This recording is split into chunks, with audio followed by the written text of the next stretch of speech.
Hello guys, आप सब कैसे हो। आज हम लोग फिर एक और रेस्पिरेटरी ट्रैक इन्फेक्शन के बारे में पढ़ेंगे, लोअर रेस्पिरेटरी ट्रैक इन्फेक्शन के बारे में, फेलियल चेस्ट। ठीक है, तो फेलियल चेस्ट के बारे में हम थोड़ा सा बता देते हैं आपको पहले कि होता क्या है। तो इसमें इंजरी मोस्टली इंजरी की वजह से होती है। ठीक है, कोई ट्रमा हो रखा हो, इंजरी हो रखा हो, या फिर एक्सीडेंट कोई हो रखा हो, ठीक है, कोई फ्रैक्चर हो रखा हो, तो उसकी वजह से होती है। तो फ्रैक्चर कहाँ होती है? हमारे रिब्स में फ्रैक्चर होती है।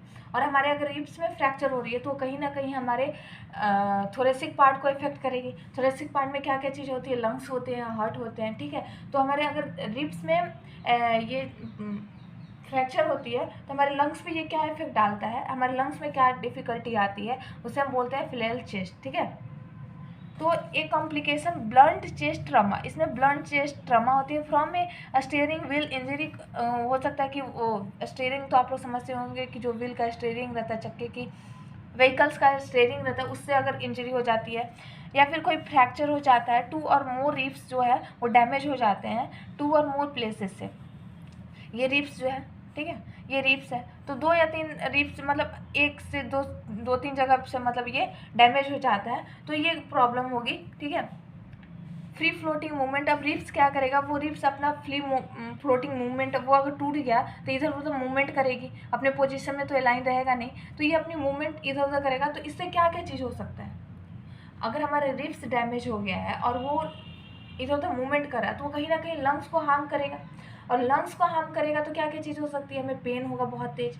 ठीक है, वो हमारे लंग्स को भी डिटोरिएट कर सकता है, मतलब उसकी फंक्शन को, फिजियोलॉजिकल फंक्शन को भी डैमेज कर सकता है। उसके वॉल जो है, प्लूरल वॉल है, उसको भी डैमेज कर सकता है। उसकी वजह से क्या होगी कि पस वगैरह अंदर जा सकता है, एयर अंदर जा सकता है, वो कहीं ना कहीं ब्लंट कटिंग हुई है ना, मतलब ये अगर मान लेते इस तरह से रिप कट गया तो कहीं ना कहीं जाके हमारे लंग्स वॉल को डैमेज करेगा। ठीक है, ये सारी चीज़ें हो सकती है।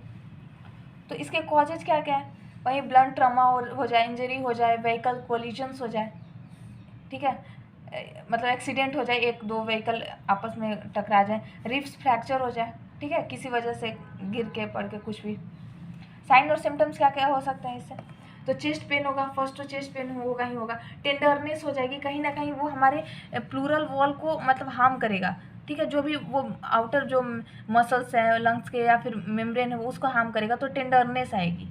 ठीक है, डिफ़िकल्टी इन ब्रीदिंग, ब्रीदिंग करने में डिफ़िकल्टी, क्योंकि हम जब सांस लेंगे तो हमारा लंग्स जो होगा वो एक्सपैंड करेगा, और एक्सपैंड करेगा तो अगर प्रॉपर रिब्स भी हमारा, इसमें इंटरकोस्टल मसल्स हम लोगों ने पढ़ रखा है, इंटरकोस्टल जो मसल्स होते थे, जो कि रिब्स में होते थे, तो वो इंटरकोस्टल मसल्स प्रॉपर तरीके से काम नहीं करेगा। इंटरकोस्टल मसल्स जो है, जो रिब्स के बीच में ये इंटरकोस्टल मसल्स होते थे, ये प्रॉपर तरीके से एक्सपैंड और कॉन्ट्रैक्ट नहीं करेंगे, ये काम अपना सही तरीके से नहीं करेगा, तो जिसकी वजह से हमारा जो ब्रीदिंग के टाइम जो हमारा जो पूरा थोरेसिक सिस्टम है वो एक्सपैंड करता था, कॉन्ट्रैक्ट करता था, तो वो प्रॉपर तरीके से एक्सटैंड नहीं करेगा, प्रॉपर तरीके से एक्सटैंड नहीं करेगा, प्रॉपर तरीके से कॉन्ट्रैक्ट नहीं करेगा, तो उसके बीच में लंग्स है। ठीक है, तो लंग्स भी अपना प्रॉपर फंक्शन नहीं करेगा ना, लंग्स की भी फंक्शन इफेक्ट होगी, लंग्स भी अपना पूरी तरीके से एक्सपेंडेशन और कॉन्ट्रैक्शन नहीं करेगा। ठीक है, तो जिसकी वजह से डिफिकल्टी होगी ब्रीदिंग में, पेन होगा, ठीक है, शॉर्टनेस ऑफ ब्रीदिंग होगी। ठीक है, ये सारी चीज़ें। अब इसको हम सपोर्ट मैनेजमेंट क्या दे सकते हैं? तो प्रोवाइड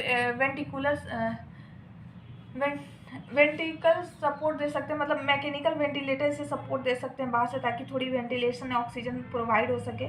ठीक है, क्लियर सिक्रेशन फ्रॉम लंग्स, अगर लंग्स में किसी तरह का सिक्रेशन है तो उसे हटाने की कोशिश करेंगे, ताकि वो थोड़ा प्रॉपर तरीके से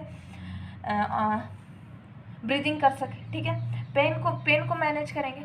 ठीक है, और ऐसे केस में क्या करेंगे? हम हॉस्पिटलाइजेशन की बहुत ज़रूरी हो जाती है, क्योंकि एक तो फ्रैक्चर हो रखी है, और वो कहीं ना कहीं हमारी इंटरनल वाइटल्स ऑर्गन को इफेक्ट कर रही है।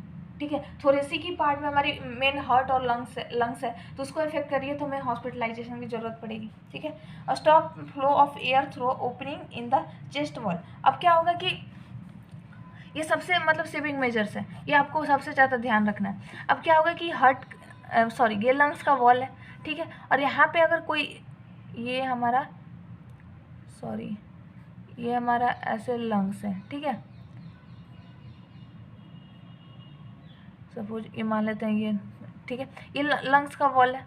अगर इसके ऊपर से ये रिब्स ठीक है, ब्रेक हो गया, यहाँ पे रिब्स ब्रेक कर गया, तो ये क्या करेगा कि इसको हार्म करेगा, और इसका वॉल जो हो सकता है रैप्चर हो सकता है। ये जो वॉल है, ठीक है, प्लूरल वॉल है, ये रैप्चर हो सकता है, और रैप्चर होगा तो क्या होगा कि यहाँ से एयर जो है अंदर बाहर हो सकती है। तो इसको हम सबसे ज़्यादा बचाएंगे कि उसका जो चेस्ट वॉल है वो ओपन ना हो जाए, उसमें कहीं से एयर ना चला जाए, उसमें कहीं से मतलब पस ना चला जाए, ठीक है। नहीं तो नीमोथोरेक्स, हीमोथोरेक्स, वो सारी चीज़ें हो सकती है। पायरोथोरेक्स जिसमें पस भर जाती है, इम्पाइमा हो सकता है, ठीक है, ये सारे कॉम्प्लिकेशंस इसमें हो सकते हैं, ठीक है।